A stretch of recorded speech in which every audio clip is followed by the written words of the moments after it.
नमस्कार, यो हो ग्यालेक्सी प्रदेश न्यूज। सुरुवातमा हेडलाइन्स।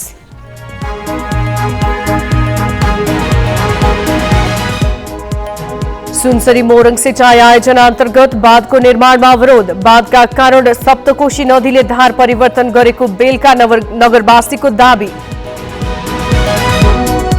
सुर्खेतमा पछिल्ला 2.5 वर्षमा भएका 93 सवारी दुर्घटनामा 77 जनाको मृत्यु। सडक सुधारका लागि कसैको ध्यान पुगेन। स्वास्थ्यकर्मी र कर्मचारीमा कोभिड देखिएपछि बयलपाटा अस्पतालमा आकस्मिक बाहेकका सेवा बन्द। बाजुरा अस्पतालमा अक्सिजन प्लान्ट स्थापना। र मछेन्द्र क्लब आहारारा गोल्ड कपको सेमिफाइनलमा सङ्कटा क्लब 4-1 गोल अन्तरले पराजित।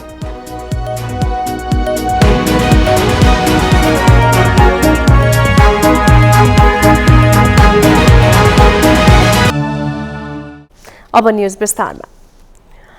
उदयपुरको बेलका नगरपालिकावासीले सुनसरी मोरङ सिंचाई आयोजना अन्तर्गत बाँधको निर्माण कार्य रोकेका छन्। आयोजनाको बाँध निर्माणका कारण उदयपुरको बेलका नगरपालिका 2, 3, 8 र 9 मा नदी कटानले खेतीयोग्य जमिन र मानव बस्ती जोखिममा परेको भन्दै उनीहरूले बाँध निर्माण रोकेका हुन्। आयोजनाले बाँधेर पानी लैजाने गरेको छ, तर पनि पानी लाने बाँधले उदयपुरतर्फ वर्षेनी कटान बढाउँदै लगेको स्थानीयको भनाइ छ। मोरङ सिंचाई आयोजनाले चाहिँ एउटा 2वटा स्पोर बाँध्न लागेको छ। त्यो स्पोरले गर्दाखेरि पहिले नै पनि 3-4वटा स्पोरले गर्दाखेरि तपाईँको यो बाँधेर अहिले यो खेतीयोग्य जमिन 100 बिघा चाहिँ तपाईँको नष्ट भइसकेको छ। अझै त्यही ठाउँमा त्यसकै जस्ट मुनि अहिले लाउनु लागेको छ। त्यसले अझै त्यहाँ लगायो भने चाहिँ तपाईँको अझ धेरै तपाईँको यो बेलका नगरपालिकाको 8 नम्बर 9 नम्बर 2 नम्बर 1 नम्बर यो धेरै कटान गरेर जोखिम मानव बस्तीलाई पुरै जोखिम गर्ने अवस्था छ। यो पानी लानलाई यहाँ बाँध बाँध्नाले गर्दाखेरि त्यहाँको पानी उता लाने र त्यहाँ पारीको पानी यता ढकेलेर आउनेले गर्दाखेरि यहाँका 100 बिघाहरू जमिनहरू चाहिँ एउटा खेतीयोग्य जमिनहरू, यहाँका बस्तीहरू चाहिँ उजाड हुने स्थिति आइसकेका छ। जमिनहरू धेरैभन्दा धेरै बगाएर लगिसकेको छ हैन।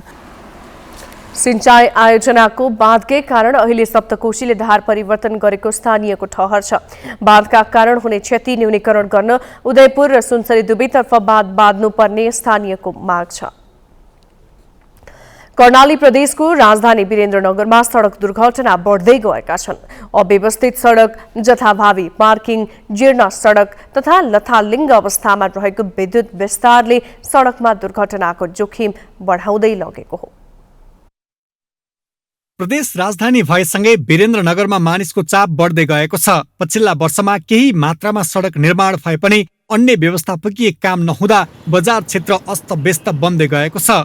निर्माणको चरणमा रहेको 4 लेन सडक भत्किँदै गएको छ भने सडकमा निर्माण गरिएका जेब्रा क्रस भत्किएका छन्। जीर्ण अवस्थामा रहेका अन्य सडक, जथाभावी पार्किङ र लथालिङ्ग अवस्थामा रहेका विद्युतका तारले बजार क्षेत्रमा थप दुर्घटनाको जोखिम बढाएको छ। नगरपालिका त्यसपछि लिएर प्रदेश सरकार यिनीहरूले आफ्नो चाहिँ नीति नियम बनाएर अझै यसलाई व्यवस्थित रूपमा अब सहरको आफ्नो चाहिँ एउटा खालको नीति बनाएर सहरलाई चाहिँ व्यवस्थित गर्नलाई यहाँको ट्राफिक, यहाँको विद्युत यी सबैसँग सहकार्य गरेर चाहिँ अगाडि बढ्दा राम्रो हो। बजार क्षेत्रमा सवारीको चाप एकदमै बढ्दै गएको छ। सीमित, साँघुरा र कच्ची सडकमा स्थानीयले जथाभावी बाटो काट्ने गर्दा पनि जोखिम बढेको छ। त्यस्तै सडकमा छोडिएका गाई बस्तुले थप दुर्घटनाको जोखिम बढाएको चालक बताउँछन्। दुर्घटना हुनुको कारण भनेको चाहिँ मेन पब्लिक हिँड्ने मान्छे पैदल यात्रुबाट पनि धेरै हुनेछ र दोस्रो कुरा चालकहरूबाट पनि कहिले भुल भएर त्यस्तो पनि हुनसक्छ। पैदल हिँड्ने यात्रुहरूले चाहिँ जेब्रा क्रस छोडेर आउट टाइमबाट बाटो क्रस गरिदिन्छन् हैन। जेब्रा क्रसबाट छोडेर अर्को बाटोबाट बाटो क्रस गर्न खोज्छन्। अनि पब्लिकहरूले आफ्नो गाई गोरुहरू त्यस्ता गोरुहरू जथाभावी सडकमा छोडिदिन्छन्।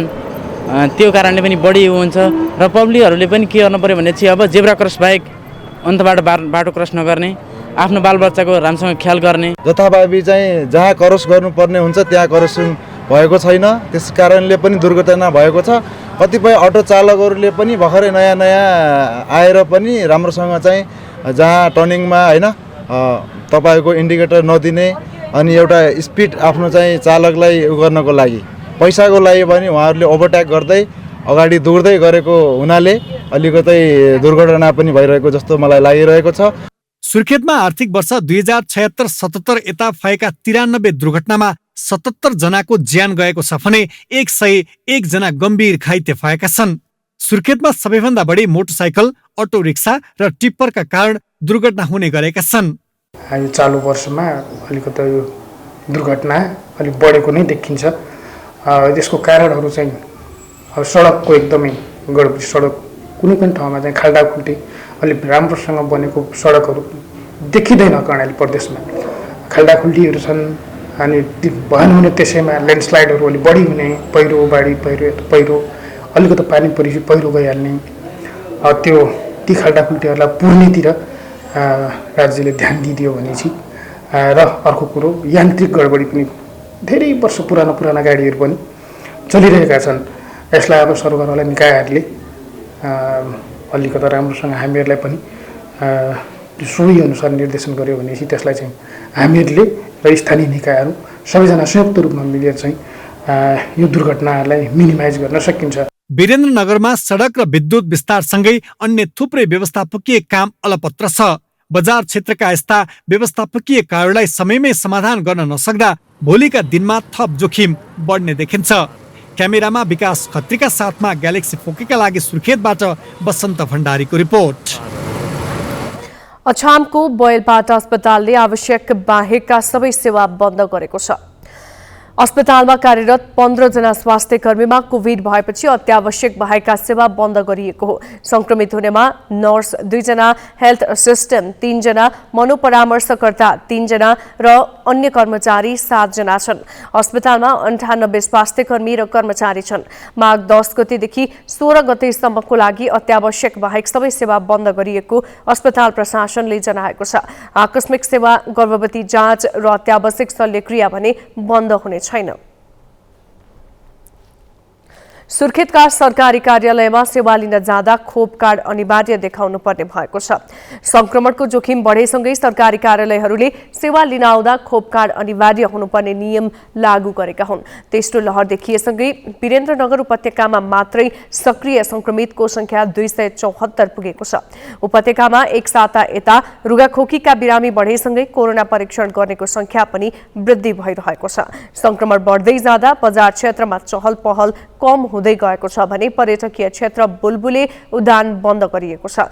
अन्य पर्यटकीय क्षेत्र काक्रे बिहार, शहीद पार्क लगायतका ठाउँ पनि बन्द गर्ने तयारी रहेको वीरेन्द्रनगर नगरपालिकाले जनाएको छ।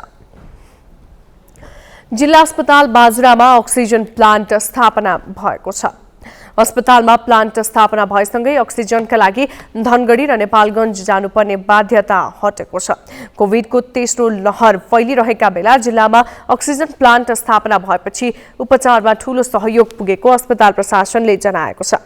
अक्सिजन प्लान्ट स्थापनाका लागि सुदूरपश्चिम प्रदेश सरकारले 80 लाख र केन्द्र सरकारले 75 लाख गरी 1,55 लाख रुपैयाँ सहयोग गरेका थिए। रामेछापमा पीसीआर ल्याब सेवा सञ्चालनमा आएको छ। जिल्लामा पीसीआर ल्याब सेवा सञ्चालनमा आएसँगै कोरोनासँग मिल्दोजुल्दो लक्षण देखिएका बिरामीलाई पहिचान गर्न सहज हुने भएको छ। यसअघि कोरोना परीक्षणका लागि रामेछापबाट काभ्रेको धुलीखेल, काठमाडौँ लगायतका अस्पतालमा स्वाब पठाउनु पर्ने बाध्यता थियो। पीसीआर रिपोर्टको लागि स्वाब सङ्कलन गरी अन्यत्र पठाउँदा समयमा रिपोर्ट नआउने र लामो समयसम्म रिपोर्ट नआउँदा बिरामीमा दुविधा हुने गरेको थियो। अबका दिनमा स्वाब दिएको 6 घण्टाभित्र पीसीआर रिपोर्ट दिन सकिने जिल्ला अस्पताल रामेछापले जनाएको छ।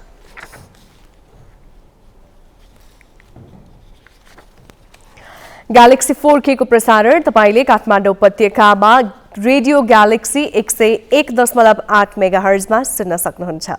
ग्यालेक्सी प्रदेश न्यूज जारी छ। अहिलेलाई ब्रेक।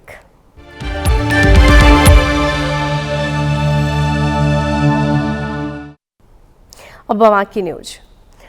बागमती प्रदेश सरकारबाट प्रादेशिक अस्पतालको मान्यता पाएको चरीकोट अस्पताल पर्याप्त बजेट अभावमा सङ्कटमा परेको छ। सार्वजनिक निजी साझेदारीमा स्वास्थ्य मन्त्रालयसँग सम्झौता गरेर न्याय हेल्थ नेपालले अस्पताल सञ्चालन गर्दै आइरहेको थियो। प्राथमिक स्वास्थ्य केन्द्रलाई स्तरोन्नति गरी 35 शैय्या बनाइएको अस्पताल अहिले आर्थिक सङ्कटमा परेको छ। विश्वव्यापी रूपमा फैलिएको कोरोना महामारीका कारण दाताले सहयोग बन्द गरेपछि न्याय हेल्थले पनि अस्पतालबाट हात झिक्यो। अस्पताल व्यवस्थापनबाट न्याय हेल्थले हात झिकेपछि बागमती प्रदेशका तत्कालीन सांसद स्वर्गीय पशुपति चौलगाईकै अग्रसरतामा प्रादेशिक अस्पताल बनाइयो। प्रदेश सरकारले जिम्मा लिएपछि अस्पतालको सेवा सुविधा पुरानै रहने आशा गरिए पनि अहिले उल्टै बन्द हुने हो कि भन्ने आशंका बढेको छ। न्याय हेल्थले सहयोग गर्दासम्म 2 जना विशेषज्ञ चिकित्सक सहित 130 जना न्याय हेल्थका जनशक्ति र सरकारी स्तरबाट 17 जना कार्यरत थिए। अहिले भीमेश्वर नगरपालिकाले व्यवस्थापन गर्दै आइरहेको छ। अस्पतालबाट प्रवाह हुने सेवा घट्न नदिन प्रादेशिक अस्पतालको रूपमा विकास गरिएको भए पनि प्रदेश सरकारबाट जनशक्ति र बजेट व्यवस्थापन नहुँदा अस्पताल आर्थिक सङ्कटमा परेको हो। कार्यरत सम्पूर्ण कर्मचारीलाई नै फेरि नगरपालिकाले प्रक्रिया पुर्याएर करारमा लिएर चलाइराखेको हो र त्यसपछि चाहिँ जुन हामीले लगत्तै प्रदेश सरकारसँग लबिङ गरेर प्रदेश सरकारको चाहिँ नीति तथा कार्यक्रममा पनि त्यो पर्न सफल भयो र पछि चाहिँ यो चाहिँ प्रदेश सरकारको 50 शैय्याको अस्पतालको रूपमा चाहिँ स्वीकृति पनि भयो र प्रदेश सरकारले चाहिँ यसलाई चाहिँ यो प्रदेश सरकारको रातो किताबमा चाहिँ चरीकोट अस्पतालको लागि चाहिँ बजेट पनि विनियोजन गरेको थियो। अहिले अस्पताल प्रशासन र लेखाको काम पनि भीमेश्वर नगरपालिकाकै कर्मचारीबाट हुँदै आएको छ। सबै सेवा निशुल्क रहेको अस्पतालमा महिनामा 80 जना जति प्रसुति र दैनिक 200 जनासम्म बिरामीले सेवा लिँदै आएका छन्। सबै ठाउँबाट गाह्रो केसेसहरू आउने भएको कारणले गर्दाखेरि अर्को चाहिँ कोभिड डेडिकेटेड अस्पताल भनेर तोकिएको छ, त्यो हकमा पनि हामी काम गरिरहेछौँ। अब प्रदेशले चाहिँ यसलाई एउटा बजेटको व्यवस्थापन नगरेको र प्रमुख जनशक्ति व्यवस्थापन नगरेको कारणले गर्दाखेरि चाहिँ एउटा स्टाफहरूमा धेरैजना स्टाफहरू चाहिँ करारको हकमा हुनुहुन्छ भनेदेखि धेरैलाई सेक्युरिटी नभएपछि कतिजना स्टाफहरूले 5-7 जना स्टाफहरूले चाहिँ छोडिदिनु भयो। त्यसको बावजुद पनि यो अस्पताल चलाउनको लागि जति ह्युमन रिसोर्स हुन्छ अब सबैको तर्फबाट कोसिस गर्नुभएको छ। 2 जना विशेषज्ञ गरी 7 जना चिकित्सक सहित 73 जना कर्मचारी रहेको अस्पतालमा अहिलेसम्म दरबन्दी र बजेटको कुनै टुङ्गो लागेको छैन। अस्पतालमा साबिकको प्राथमिक स्वास्थ्य केन्द्रका 12 जना सहित राष्ट्रिय योजना आयोगले पठाएका र काजमा आएका 20 जना कर्मचारीले मात्र संघीय सरकारबाट नियमित पारिश्रमिक पाउँछन्। बाँकी कर्मचारीलाई भने भीमेश्वर नगरपालिकाले नै करारमा राखेर तलब भत्ता खुवाउँदै आएको छ। अस्पतालले आन्तरिक स्रोत बढाउन अहिले चमेना गृह र फार्मेसी समेत भाडामा लगाएको छ। ग्यालेक्सी फोकेका लागि दोलखाबाट दिल केसीको रिपोर्ट। दाङमा सार्वजनिक सवारी साधनमा जनस्वास्थ्यको मापदण्ड पालना नभएपछि यात्रु चालक र सहचालकमा चेतना फैलाउन अभियान थालिएको छ। कोभिडको जोखिम बढेपछि पूर्व पश्चिम राजमार्गमा गुड्ने बसका यात्रु, ट्रक, टिप्परका चालक, सहचालकलाई लक्षित गरेर सचेतना अभियान थालिएको हो। जोखिमपूर्ण यात्रा रोक्न सचेतना अभियान थालिएको अभियन्ता बताउँछन्। हामीले हाम्रो यो कोरोना अलि बढिरहेको देखेर चाहिँ हामीले जति पनि सार्वजनिक गाडीहरू हुनुहुन्छ, राजमार्गमा गुडिरहेको गाडीहरू हुनुहुन्छ, उहाँहरूले चाहिँ एकदम लापरवाही उहाँहरूबाट नै धेरै भएको देखेको कारणले चाहिँ हामीले अहिले चाहिँ सार्वजनिक गाडीहरूमा र राजमार्गमा गुडिरहेको छ जति पनि गाडीहरू हुनुहुन्छ उहाँको यात्रुहरूलाई हामीले सन्देशका साथसाथै हामीले मास्क अहिले वितरण गर्ने कार्यक्रम गरिरहेको छौँ। स्वास्थ्य मापदण्ड पालना भए नभएका बारेमा प्रहरीले पनि निगरानी गर्दै आएको छ। धेरै जसोले अलि लगाइरहनु भएको छ, त्यो नलगाउनेहरूलाई हामीले सम्झाइ बुझाइ अब आइन्दा चाहिँ यस्तो किसिमले लापरवाही नगर्ने। दिन प्रतिदिन चाहिँ यो बढ्दै गएको छ, आफूलाई पनि रोगले गर्छ र अरूलाई पनि रोगले सर्ने सम्भावना धेरै भएको हुनाले अनिवार्य मास्क प्रयोग गर्नुहोस् भनेर हामीले सम्झाइ बुझाइ गरिराखेका छौँ।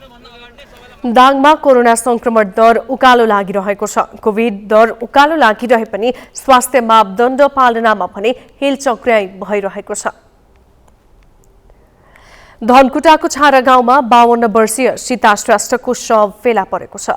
पुस 16 देखि हराइरहेकी सीताको शव हत्या गरेर पुरेको अवस्थामा घरभित्रै भेटिएको हो। सीताको हत्या घरायसी विवादका क्रममा उनका श्रीमान 52 वर्षीय सीता कुमार श्रेष्ठले गरेको खुल्न आएको धनकुटा प्रहरीले जनाएको छ। सीता कुमार माघ 9 गते ललितपुरको गोदावरीबाट पक्राउ परिसकेका छन्। घटनाबारे थप अनुसन्धान भइरहेको छ। मध्य प्रदेशमा 6 महिनाको अवधिमा 18 करोड 8 लाख रुपियाँ बराबरको अवैध सामान बरामद गरिएको छ। प्रदेश प्रहरी कार्यालय जनकपुरले चालू आर्थिक वर्षको पुष मसान्तसम्म 18 करोड रुपियाँ बढीको अवैध सामान विभिन्न स्थानबाट बरामद गरिएको जनाएको हो। 1 करोड 35 लाख भन्दा बढीको किराना सामग्री, 41 लाख 84 हजार बढीको विद्युतीय सामग्री, 8 करोड 35 लाख बढीको सवारी साधनको पाट पूर्जा, 7 करोड 6 लाख बढीको अवैध लत्ता कपडा बरामद भएको प्रदेश प्रहरीको तथ्याङ्क छ। यस अवधिमा 70 लाख भन्दा बढीको चाँदी र 9 लाख भन्दा बढीको सुन बरामद भएको छ। अवैध सामग्री सहित 104 जना व्यक्ति पक्राउ परेको प्रहरीले जनाएको छ। दैलेखको खुलालुमा कर्णाली नदीमाथि पुल सञ्चालनमा आएको छ। कर्णाली राजमार्गबाट कर्णाली कोरिडोर जोड्ने खुलालुमा 2 पटक शिलान्यास गरिएको पुल सञ्चालनमा आएको हो। स्टिल ट्रस सहितको 75 मिटर लम्बाइ र 9 मिटर चौडाइको पक्की पुल 15 करोड 92 लाख लगानीमा बनेको हो। खुलालु पुल पश्चिम कर्णालीको मूल ढोका मानिन्छ। खुलालुमा पुल बनेसँगै झोलुङ्गे पुल र फेरीबाट जोखिम मोलेर सामान ओसार्नुपर्ने बाध्यताको अन्त्य भएको छ। पुल बनेपछि कर्णाली राजमार्गबाट करिडोर हुँदै कालीकोटको पश्चिमी उत्तरी भेगसहित बाजुरा, मोगु र हुम्लाको सिमानासम्म एउटै गाडीबाट आवजावत गर्न सकिने भएको छ। अब यहाँको मान्छेहरूले कति मान्छेहरूले यता लासहरू यतै अस्पतालमा लिन नपाएर यतै घटनाहरू घटे। अब कति यहाँका विकटहरू यतिको हन्न नपाएर हामीहरू विकटी ठाउँ यतातिर हामीहरूको 3 दिन यहाँ गाडी देख्न हाम्रो कालीकोट जिल्लाकै पलाम्पा खोलाकोबाट 3 दिन लाग्छ यता यहाँ पुग्नु। अब अहिले हाम्रो धेरै सरल भइरहेको छ, गाडी घोडाहरू हामीले धेरै सुविधाहरू भएको छ। कर्णाली नदीमा पक्की पुल नहुँदा सामानहरू झोलुङ्गे पुलबाट महँगो मूल्य तिरेर ओसार पोसार गर्नुपर्ने बाध्यता थियो।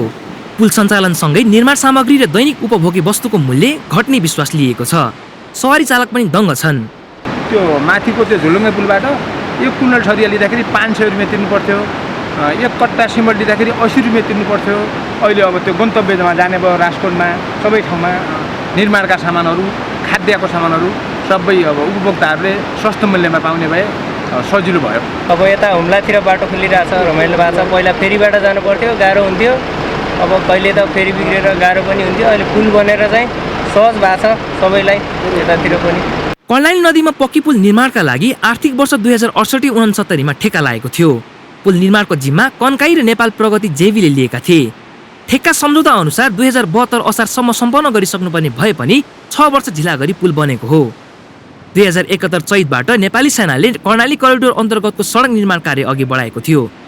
खोलालुदेखि हुम्लाको सलीसलासम्मको सडक निर्माण गरी नेपाली सेनाले सडक विभागलाई हस्तान्तरण गरिसकेको छ। ग्यालेक्सी फोकेका लागि दैलेखबाट भक्तबहादुर शाहीको रिपोर्ट। ग्यालेक्सी प्रदेश न्यूज अझै जारी छ। अहिलेलाई पुनः ब्रेक।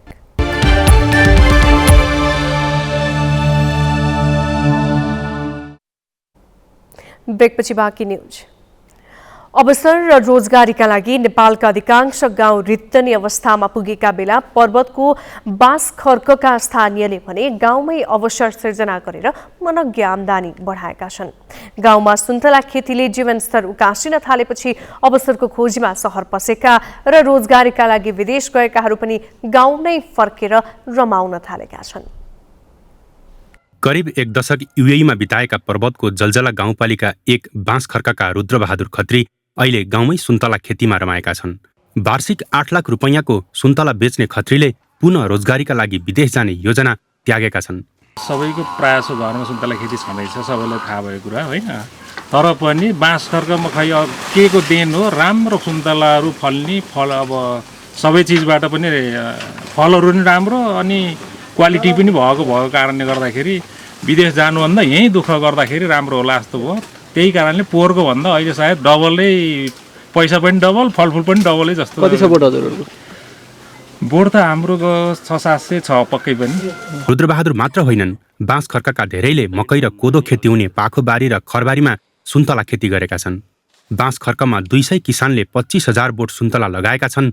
सडक सुविधासँगै सुन्तलाले सहज रूपमा बजार र उचित मूल्य पाउन थालेपछि बाँस खर्काका किसान सुन्तला खेती विस्तारमा लागेका हुन्। उत्पादनको हिसाबले अन्न, धान, मकै, कोदो लगाउँदाखेरि उत्पादनको हिसाबले लगानी पनि बढी हुन्थ्यो अनि उत्पादन पनि नगदमा कन्भर्ट गर्दा कमाइ हुन्थ्यो भने अहिले यो नगदे बाली सुन्तलाको हामीले जुन खेती व्यावसायिक रूपमा सुरु गरियो धान खेतमा पनि हामीले नयाँ बिरुवाहरू लगाएका छौँ र अहिले साँच्चै भन्दा हामीले अन्न कोदो मकै धान कुनै पनि खेती छैन, व्यावसायिक सुन्तला मात्रै हो। सुन्तला बिक्रीबाट बाँसखर्काका एकजना किसानले वर्षमा 15 लाख रुपियाँसम्म आम्दानी गर्छन्। बगैँचा व्यवस्थापन र झरेका दानाको सुरक्षित व्यवस्थापन गरिएकाले यसपालि सुन्तलाको उत्पादन बढेको किसानको भनाइ छ। हामी काटछाट गरेपछि अब गुणस्तर फल आउने नै भयो र यो झर्नको लागि ल त्यो झरेको फललाई नियन्त्रण राख्यो भने धेरै कमी आउँदो रहेछ भन्ने पोहोर सालको अनुभवले बताएको छ। कसरी व्यवस्थापन गर्नुभयो त्यो पोहोर साल? त्यसलाई कुनैले सम्भव भएसम्म डढाउने, पानी पकाएर पानीमा उमालेपछि त्यहाँको कीटाणु नष्ट हुने गरेको कसैले, कोहीले प्लास्टिकमै राखे।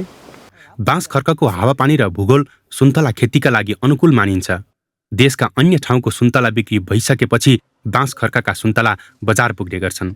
माग लागेपछि टिप्न सुरु हुने बाँसखर्काका सुन्तला खरिदका लागि व्यापारीहरू गाउँमै पुग्छन्।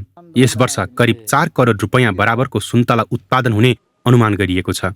20-25% बढी फलेको छ अहिले र अहिले समग्रमा हेर्दाखेरि बाँसखर्कमा 4 करोडको हाराहारीमा सुन्तला उत्पादन भएको छ र बजार भाउ राम्रै छ। अहिले बजारमा गइराखेको छ अहिलेसम्म। सुन्तलामा लाग्ने रोग किराको निदान, उन्नत जातका बिरुवाको विस्तार लगायतका कारणले सुन्तला उत्पादन वर्षै नै बढ्दै गएको छ, जसका कारण अवसरको खोजीमा गाउँ छाड्नेहरू घटेका छन्।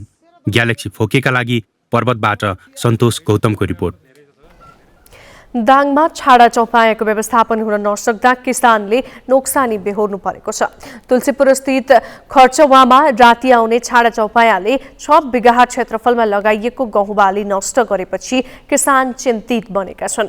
तुलसीपुर उपमहानगरपालिकाले शहर क्षेत्रका गाई गोरु व्यवस्थापन गर्ने भन्दै फुलबारीमा तुलसी गौशाला निर्माण गर्यो, तर अपेक्षा गरिए अनुरूप छाडा चौपायाको व्यवस्थापन भने हुन सकेन। बजारमा छाडा छोडिएका गाई गोरुले राति किसानको खेतीबारीमा पसेर बाली नष्ट गर्दा खर्चवासी आजित बनेका छन्। बिहान 5 बजेतिर कत्तर हामी गएर काम गर्न नै म आएर झुकाएर खाइन्छ। त्यस्तो झुक्कै खान्छ त लगभग 45-50 जति हुन्छन्। सबै जम्मा भए पनि त्यति हुन्छ हेर्नु। कहिले अब त्यति जम्मा हुन पाएन भने 5 वटा 10 वटा 20 वटा अलग अलग भएर पनि बाँडेर पनि खान्छ। उपमहानगरपालिकाको 47 लाख र तुलसी सहकारी संस्थाको 65 लाख बराबरको शेयर लगानीमा तुलसी गौशाला निर्माण गरिएको हो। एक्लो प्रयासले मात्रै छाडा चौपाया व्यवस्थापनमा प्रगति हुन नसकेको उपमहानगरपालिकाले बताएको छ। कुरालाई हामी सुनवाई गर्छौं, तर किसानहरू पनि तात्तिनु पर्यो के, भन्नु पर्यो के। अब यहाँ हामीलाई कसैलाई वडा अध्यक्षलाई पनि थाहा नहुने, हामीलाई पनि थाहा नहुने हैन। एकैचोटि अब भाइर भनेर त त्यो केही अर्थ छैन हैन। सम्बन्धित ठाउँमा उहाँहरूले पनि सम्बन्धित निकायसित समन्वय गर्नु पर्यो। गाईले दूध दिन र गोरुले खेत जोत्न नसक्ने भएपछि छोडिदिने गरेकाले पनि बजारमा छाडा चौपाया बढ्दै गएका हुन्। डिफेन्डिङ च्याम्पियन सङ्कटा क्लब आहारा गोल्ड कप फुटबलबाट बाहिरिएको छ। आज पोखरा रङ्गशालामा भएको खेलमा मच्छिन्द्र फुटबल क्लबसँग 4-1 को फराकिलो हार बेहोर्दै प्रतियोगिताबाट बाहिरिएको हो। आफ्ना महत्त्वपूर्ण 7 खेलाडी बिना मैदान उत्रिएको मच्छिन्द्रले खेलको 13औं मिनेटमा नै अग्रता बनाएको थियो। मच्छिन्द्रका लागि उत्सव राईले करिब 25 यार्डबाट गोल गर्दै पहिलो हाफमा 1-0 को अग्रता दिलाए। दोस्रो हाफको सुरुवातमा नै मच्छिन्द्रले दोस्रो गोल थप्यो। 47औं मिनेटमा अभिषेक रिजालको पासमा मेसुखे ओलमाउले गोल गर्दै अग्रता दोब्बर पारे। 63औं मिनेटमा अमित तामाङको कर्नर प्रहारमा निरज बस्नेतको हेडर पासमा गणेश हमालले गोल गर्दै सङ्कटालाई खेलमा फर्काउने प्रयास गरे, तर मच्छिन्द्रले थप 2 गोल गरे। 84औं मिनेटमा अभिषेक गुरुङले गोल गरे। त्यसको 2 मिनेट नबित्दै मेसुकेले व्यक्तिगत दोस्रो गोल गर्दै मच्छिन्द्रलाई 4-1 को फराकिलो जित दिलाए। यस जितसँगै मच्छिन्द्र सेमिफाइनल प्रवेश गरेको छ। अब फाइनल प्रवेशका लागि मच्छिन्द्रले विभागीय टोली एपीएफसँग माघ 12 गते खेल्नेछ।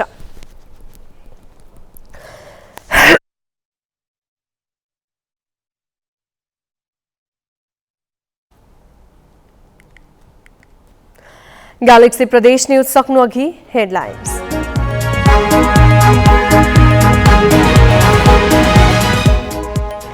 सुनसरी मोरङ सिंचाई आयोजना अन्तर्गत बाँधको निर्माणमा अवरोध। बाँधका कारण सप्तकोशी नदीले धार परिवर्तन गरेको बेलकावासी नगरवासीको दाबी। सुर्खेतमा पछिल्ला 2.5 वर्षमा भएका 93 सवारी दुर्घटनामा 77 जनाको मृत्यु। सडक सुधारका लागि कसैको ध्यान पुगेन। स्वास्थ्यकर्मी र कर्मचारीमा कोभिड देखिएपछि बयलपाटा अस्पतालमा आकस्मिक बाहेकका सेवा बन्द। बाजुरा अस्पतालमा अक्सिजन प्लान्ट स्थापना। र मछिन्द्र क्लब आहारा गोल्ड कपको सेमिफाइनलमा सङ्कटा क्लब 4-1 गोल अन्तरले पराजित।